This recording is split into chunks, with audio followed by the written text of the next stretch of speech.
Welcome back to Liberty and Finance and Reluctant Preppers. This returning guest is always quite popular with our viewers. He's a favorite of those who want to find out insight into what's going on in the metals markets and mining, and has a very active site at tfmetalsreport.com. This is Craig Hemke. He's joining us this Monday, November 23rd, 2030. Craig, thanks for coming back on.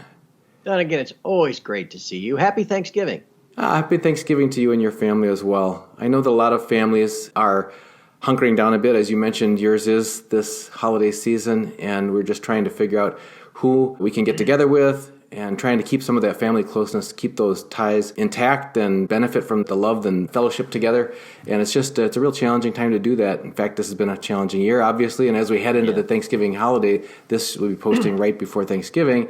I hope you could give us your perspective of the overall year of 2020 in review, and as we look ahead to the rest of this year. And you were telling me that you've seen some surprising parallels between this year and last year that might help set some context for people.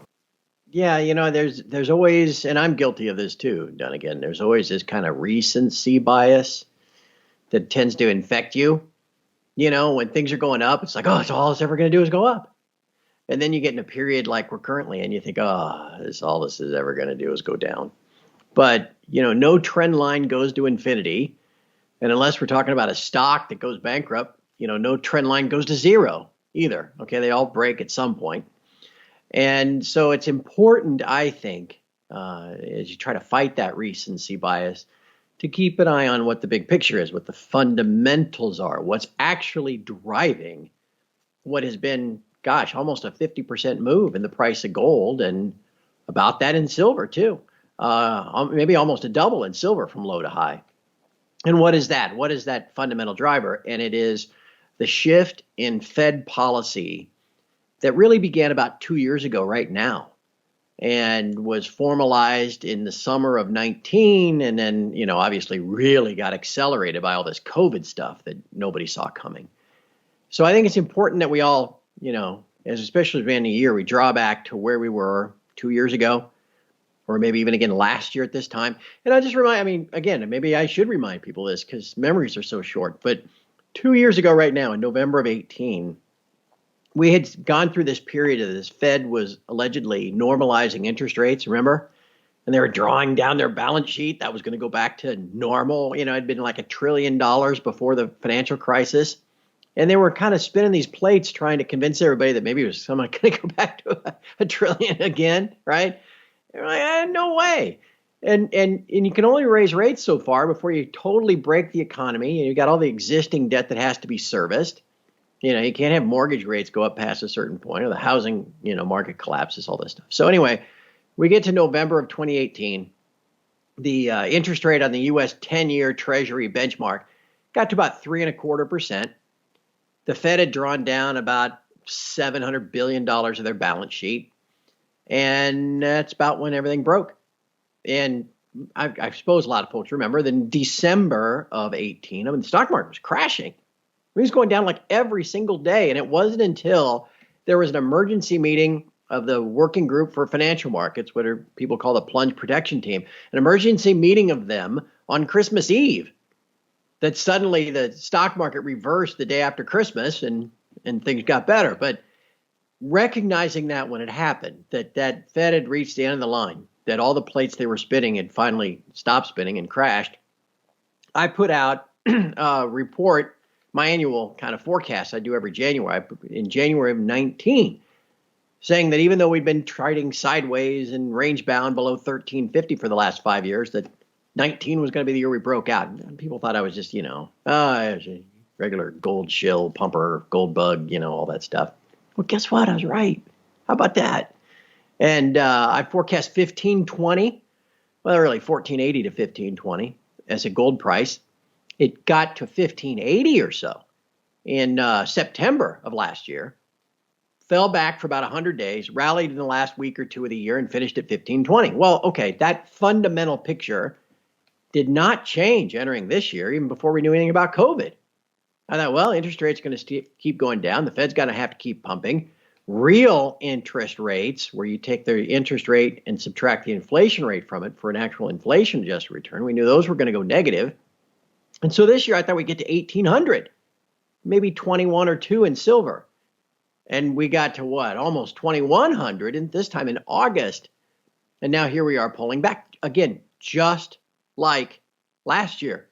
We peaked in the late summer, and now here we are going sideways, and you get all these people coming out with forecasts that gold's going down some huge amount, and it's all over, and we're all doomed and all, and none of it's true. The big picture remains the same, even with a potential vaccine or vaccines, that kind of thing. This accumulated debt, $3.5 trillion this last year of new debt in the U.S., going to be at least that much this coming year. Money's got to come from somewhere. Fed's looking to monetize anything they can. They have to keep interest rates low, cannot allow interest rates to go higher. And so the fundamental forecast as we go into 2021 hasn't changed. So I'm glad you let me kind of give everybody that history lesson, because like I said, it's really easy to get caught up in what's happened in just the last 3 months, and you forget what's happened in the last 3 years. One of the things you mentioned right near the end there was about the Fed has to keep interest rates low. We talk for a few minutes about nominal versus real interest rates? Because when we had John Williams from shadowstats.com on, he talked about how they can basically not tell the truth about a lot of things. For example, they say that they're fulfilling their obligations to Social Security recipients. They're fulfilling their obligations to veterans. They're fulfilling their obligations because they're nominally sending people the checks with the numbers on there. But they're basing cost of living adjustments off of what he considers to be unreasonable factors. And so they're understating the actual rate of inflation that's hitting people. And we've had Rick Rule on talking about what to watch for to signal the end of the gold bull market, whenever that will come in the future. And he says, well, you got to watch for, the end of negative real interest rates and that sort of thing. Same thing from Michael Pinto. So people, it's not obvious to ordinary people. We sit there and we look at these headline rates that come out, and how can people understand the difference between nominal rates that we're being told, these headline rates, versus what the real interest rates are that are really hitting people in the pocketbook and their bank accounts and everything. Right. We call that, again, an inflation-adjusted return is what really matters. Because even if you go back to in 1980, you might be getting 10% on your CD at the bank.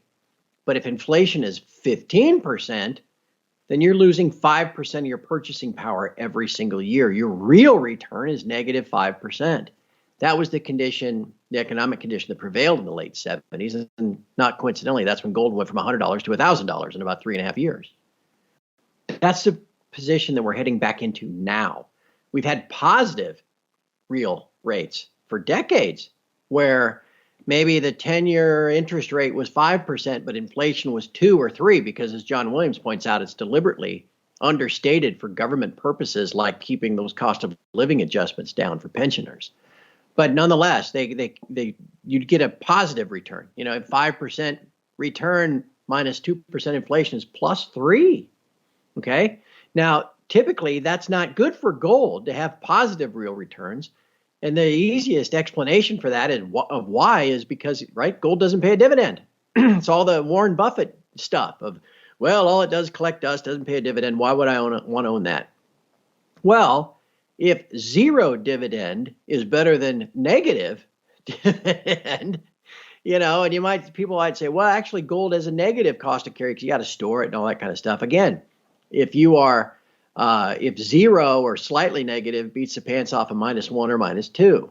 Okay, so that's the first thing. And then any dollars you convert to gold is actually appreciated. Gold's actually going up in value over time. It makes it a compelling alternative to that traditional fixed income, like a CD or a 10-year treasury note or something like that. And so that's why gold and negative inflation-adjusted interest rates are so tightly correlated and have been for a long time. And that's a very important thing to point out for right now, because when prices peaked back in early August, the 10-year treasury note was about 0.5%, 0.6%, and inflation was 1.7% annualized on the CPI. So that return was negative 1.1. And that's when gold got to 2,100. Now here gold's all the way back down to 1,800. And yet we've got about an 80 basis point treasury and a 1.7 CPI. And so we're still at negative 0.9. So it's not like it's, the whole thing's reversed. That trend continues. And I'd add one more thing to that. Duncan, because this is important. The Fed knows this. Okay, they know they have to keep a negative real return on all this existing debt, because the only way they can dig themselves out of this hole of massive debt to GDP is to attempt to inflate it away. And that's how they will try to do it. They've told us that they're going to. And this is a fundamental underpinning of why gold's in a bull market. This is just a little correction within it. Okay, so I still want to press on that one more time. Okay.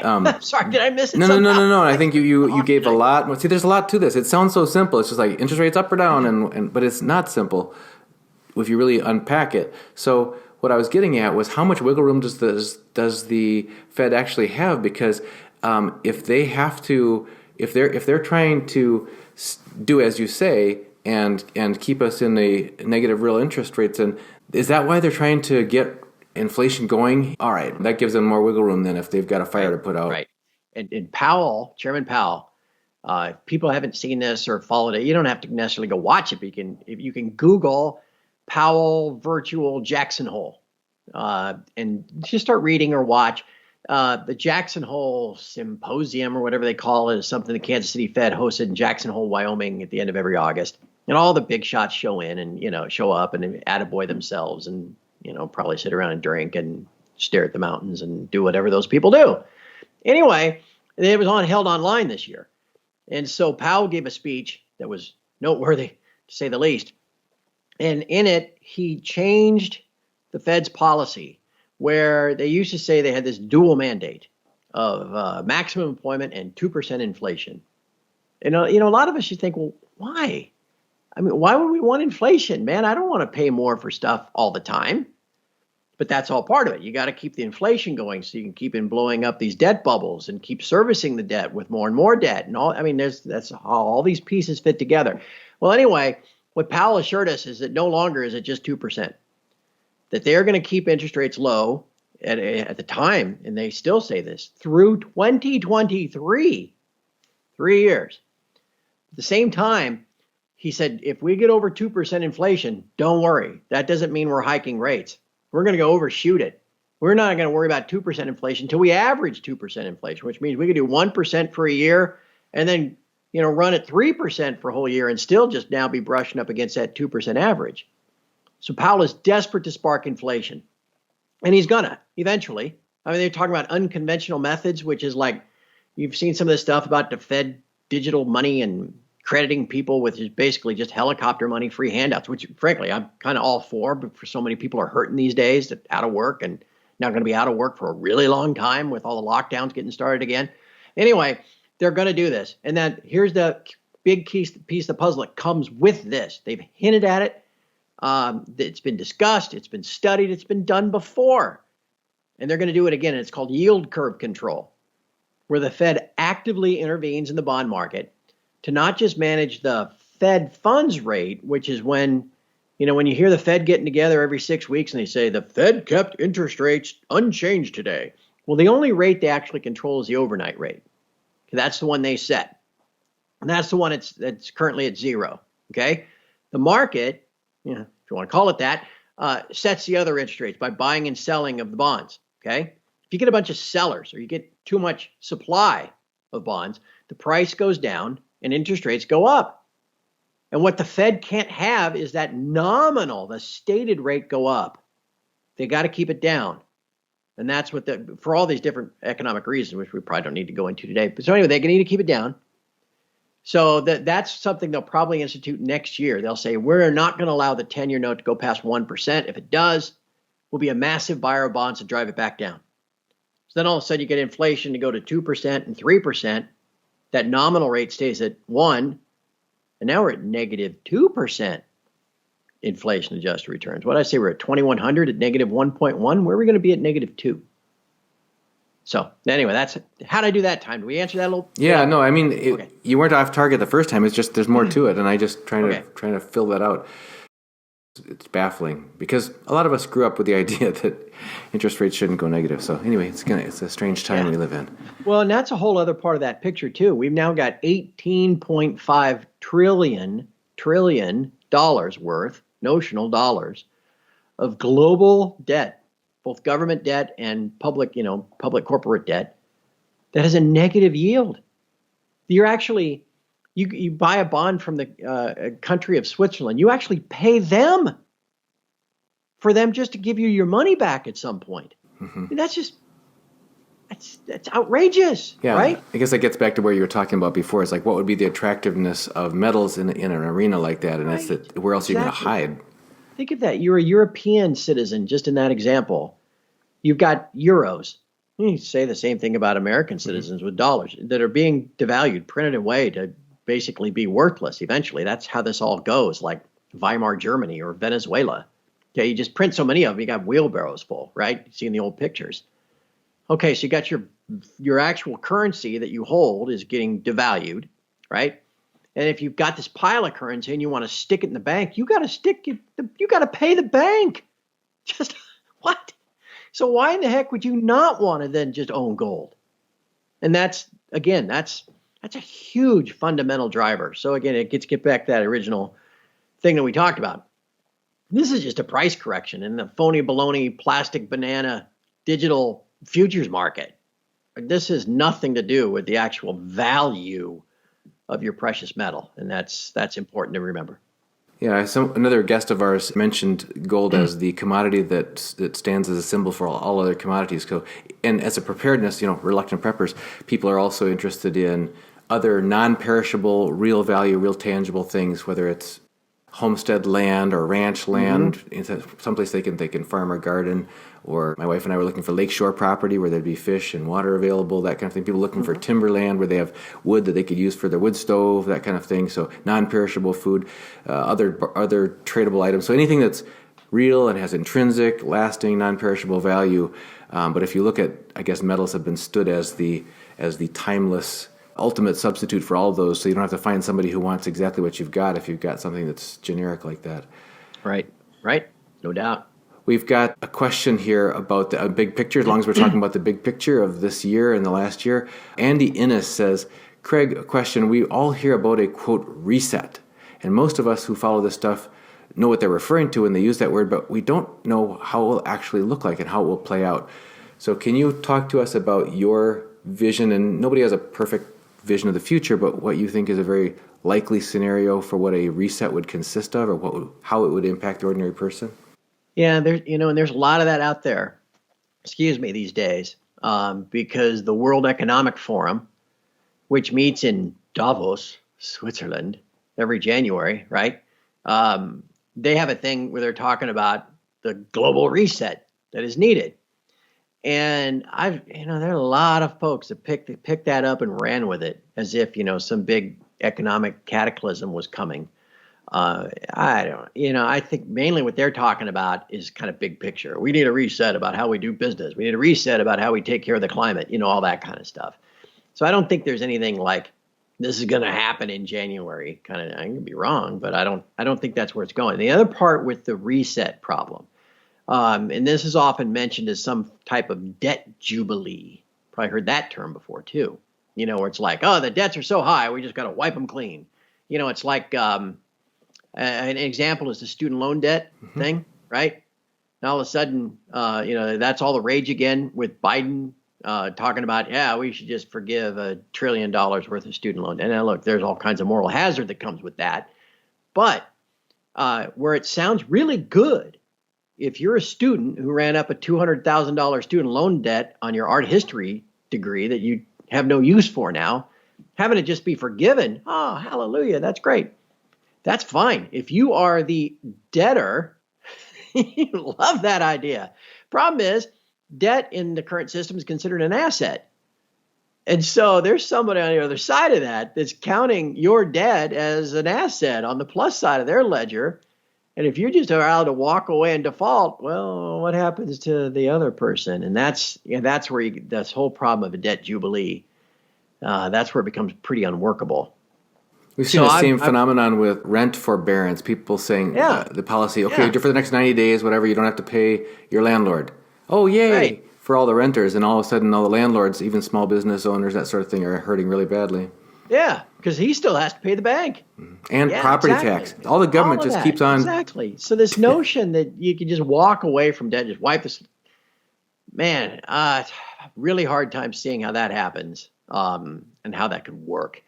Now, what will ultimately happen, I think, and this is how I've been kind of looking at it for the last decade, is we kind of move into more of a multipolar world, not just from a regional military power kind of standpoint, but from an economic power standpoint too. Because the U.S.'s economic powers have been diminished greatly because of the situation that we're in. And the only reason we hold any real power at all is because the dollar is still the reserve currency of the world. And so that gives us, a whole lot of, it's a pretty big stick we can wield against people like Iran, right?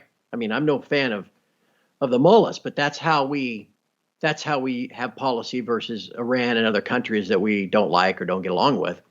We threaten to cut them off from the international payment system that we run. We threaten to not let anybody do trade with them in dollars, right? Because it's the reserve currency. So we've had this power to do it. I think what's probably far more likely in the years ahead is that there will be other reserve currency alternatives. And that doesn't do anything for the debt per se. But boy, it sure makes the world a lot more difficult for all of us to try to navigate here in the U.S. because and I just suspect that that's almost inevitable that that's coming. So anyway, a long answer, but I'm not I don't know. It's just hard for me to get my arm around how you can have this just big reset where one day everybody just starts over. You just said something that triggered a relationship for me, and that is you mentioned about how we've threatened and used as a tactic internationally in diplomacy, if you want to call it that, the ability to affect other countries' ability to transact by having our reserve currency status. In other words, we've been using deplatforming for a long time. Now we're worried about big tech deplatforming people who are trying to use free speech and saying, no. And now people are they're fleeing big tech, they're going to alternatives. And in the past, when countries have flown to alternatives from our currency system, they've often gotten punished for trying to do that. So we even had regime changes, we've been told, around to reestablish that monopoly. I hadn't seen that connection before. Yeah, that me either. That's a great point. It'd be almost kind of funny if the android Zuckerberg, next time he's on Capitol Hill, said, well, we learned this from you. Well, that's a whole nother... Okay. Back to the metals, we have a question from Jan Matthews who says, it is said that silver will outperform gold, but will it really? In a terrible economy such as Venezuela, the current gold to silver ratio is still 76-1. How can we expect this big rise in silver price to happen elsewhere? Well, what a lot of folks are now forecasting for 2021 and beyond is a surge in industrial demand for silver. Now, I don't know. Terrible economy. I'd have to ask Jan how she defines a terrible economy. I'm not sure she's privy to facts on the ground in Venezuela and what the actual, how they're swapping gold for silver, if they are, or if she's just simply looking at the accepted COMEX price of gold versus silver and just assuming it's the same down there. I don't know. But as it relates to silver, okay, I mean, we've all spoken for years about investment demand and the supply deficits, and it is kind of silly that where the price is versus where it was decades ago. But there are a lot of new players to this that are forecasting higher prices. Now you could think, well, I don't know, maybe they're trying to mislead their customers or something like that, but I don't really think that's it. You look at Bank of America or Citigroup or Morgan Stanley, all kinds of major investment houses, research houses have come out with investment pieces on silver just in the last 90, 120 days. Some of them relied on as a thesis the idea that Biden was going to win the election too, and that you might get a whole bunch of infrastructure spending and Green New Deal stuff, instead of a chicken every pot, a solar panel on every roof, that sort of thing. And so I've seen forecasts for silver from $40 to $50 to even $100 based on this kind of traditional research. And then that doesn't even factor in, my goodness, Dunnigan, 350 metric tons or something like that has allegedly flown into the ETFs this year. And I don't believe for a second that the ETFs have taken delivery on all that metal. They just take in promissory notes, in the hope that they don't have to actually get liquidated, and be shown how much they actually have. But you got investment demand due to all this currency debasement. And then on top of, again, what seems to be, at some point we get this COVID stuff behind us, some pretty solid industrial demand. I can see where these banks are coming from in a recipe for higher prices. I mean, dang it, we're sure due for some. It's interesting because there have also been some major investment banks that have come out in the last couple of months with saying now people should be looking at gold after years of basically dismissing gold as worthless. Look, if some dope out here in Kansas can figure this stuff out and write and talk about it for 10 years, then you would think at some point some of these more traditional places would come around to figuring it. Because, Dunnigan, man, the math is the math. We're up to 27 point some odd whatever trillion in debt that they claim. We're going to go soaring past 30 trillion next year. And it's not just the new issuance, okay, that we're going to have this, 2 trillion and you say $2 trillion. It's not even that. I shouldn't even say that. It'd be like $1 trillion in tax revenue and $4 trillion in spending, $3 trillion deficit, right? But it's not just that they've got to come up with. Also, in calendar year 2021, there's about $5 trillion of existing debt, existing T-bills and 5-year treasury notes and 10-year treasury notes that are going to mature. And what happens when a bond matures? You get your money back, right? Well, we got to come up with $5 trillion to give the money back. It's called refunding, treasury refunding. We got to come up with $5 trillion to refund all of that debt and roll it over. So it's an interesting conundrum that the Treasury has. And oh, by the way, I just saw today, right before we started talking, it looks like if there is a Biden administration, it's looking more likely each day, he's going to name Janet Yellen as his Secretary of the Treasury. I'm not making that up. Maybe by the time you air this, it'll be confirmed. I fell out of my chair. Oh, my God. Oh, goodness gracious. So put that log on the fire too, my man. We're going to have a good year next year, regardless of what the last 100 days have been. Well, so looking ahead for the metals, we have quite a lot of interest always in that from our viewers. Gina Daniel says, Craig, I've heard multiple commentators such as David Brady say that a deeper correction may be coming for precious metals. What is your take on that? And do you think that premiums will be higher than the hike after the March low? So there's several questions there. One on premiums, one on the general directions, and where we're going to see any steep volatility. Yeah. I don't think, I wouldn't say anything is impossible. I mean, what happened in March was unprecedented, and it darn near broke the whole pricing scheme. When you got paper silver trading at 12 and people going, oh, I think I'll buy some at 12. And then they go to their coin shop and the best they can do is 24. What is it? And that created a whole lot of problems for the London market and the New York market and the owners of all that, the CME group. I wouldn't say it can't happen again because it already has happened once, but I think it's unlikely. And I guess I'll just draw back to the similarity to last year at this time. And this consolidation, where we went from about 1580 down to about 1400. And, the sky's falling. It was a 10% correction. And, all these people were saying we're going back to 1200 and lower. And I no, we're not. And so now this year, we've had about a 10% correction. And I don't know, as we speak here on Monday, we took out some important old lows. So we may try to go down a little further.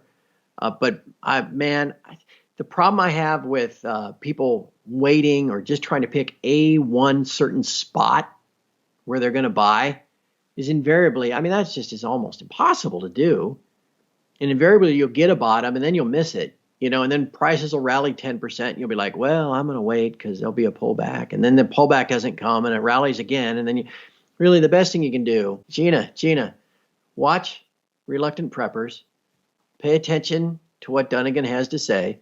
And as part of your being responsible for keeping track of everything, just buy yourself some silver, a little bit of gold on a regular basis, and don't get too caught up in all that trading stuff. That we're going to catch some low bounce off of something or other. No, a much smarter strategy is just to buy a little bit every month. Yeah, it's interesting because we have some clients waiting for a low so they can buy. We have other clients waiting for an uptick so they can sell. And everybody's just kind of standing with one foot on the dock and one foot in the canoe. Donegan, man, I've been doing this my whole life. Not necessarily in precious metals, but I mean, I was a stockbroker I understand. for almost a decade. And that's just human nature. Yeah. And it's invariably wrong. They sit there, I'm not going to buy that stock until it pulls back to 10. And it comes down from 15 to 14 to 13 to 12 and 11. You think, I'm not going to buy it because it's almost at 10. And then it goes to 20. And it's like, oh, man, I missed it. Well, if you've been buying some at 15 and again at 13 and then again at 11, it's really, again, it's human nature to do it that way. And in something as important as this level of preparation, understanding what's going on in the world, understanding the place of gold and silver, not only in the world, but in your own portfolio, man, I just wouldn't jack around with getting cute, trying to pick some price so you can tell your friends you caught it at the bottom, So can you tell our subscribers where they can get plugged in if they want to take advantage of the information and the conversation that's ongoing at TF Metals Report? Yeah, I thank you, Dunnigan. It has been where it's been a really difficult year. I never want to take for granted and not count the blessings that I have, because it's been a really good year to be in the precious metals discussion business, and it should continue to be. The site is just growing like crazy. We've got people from around the world, every political stripe I can think of. We don't always all get along perfectly, but most importantly, we all kind of treat each other with the golden rule, of treat each other how you want to be treated. So instead of the usual rancor and ad hominem attacks, and stuff that you might find in the comment section of Yahoo or your local newspaper or even Zero Hedge, we share a lot of information together. And I get on there every day and I write a report every morning, and I record a podcast in the afternoon. And we do talk about the specifics of price. And I have a lot of people that listen to what I say because they are buying every month. And if I can kind of be more right than wrong about the general direction of price, well, we can pay for, that pays for your $15 a month pretty quick. If we can save you, $1 an ounce on 20 ounces by, holding off on timing or something like that. So I think there's great value to it. But gosh, maybe the greatest value is just being able to interact in the community. That's especially true in this crazy year where we're so cut off in many ways. The necessity of connecting and making sure that we're getting a wide variety of input so that we can form a more realistic picture, because it's distressing how homogeneous the official narrative is that's coming at us from the mainstream media. So it's really important for people to take the opportunity to try to diversify their information sources to make sure that they're getting a balanced picture. It's part of our tagline here, helping people be aware and prepared. That's the awareness part. So, yes, and I just couldn't plug your service enough too, Dunnigan. Man. That reminds me. I got to remind people here, folks. We are always trying to get the most relevant information out to you. That always risks the specter of deplatforming. And so, if you want to make sure that we don't lose touch with you, and you want to be sure of every one of our videos that comes out, you get the details behind it, everything that we send out on our free newsletter, no strings attached. Just go to libertyandfinance.com, and over on the left-hand margin, just put in your email address. We'll get you out a confirmation request. You confirm, and you're in for our free 3 times a week newsletter. So, sorry, I had to mention that. No, awesome. I'm going to sign up myself. Well, we've been speaking with Craig Hemke. He's the founder of the TF Metals Report, online at tfmetalsreport.com. And we'll put a link to that in the description of this video. Craig, as always, thank you for joining us on behalf of our subscribers here on Liberty and Finance. Gobble, gobble, my friend. To acquire gold and silver, just go to libertyandfinance.com.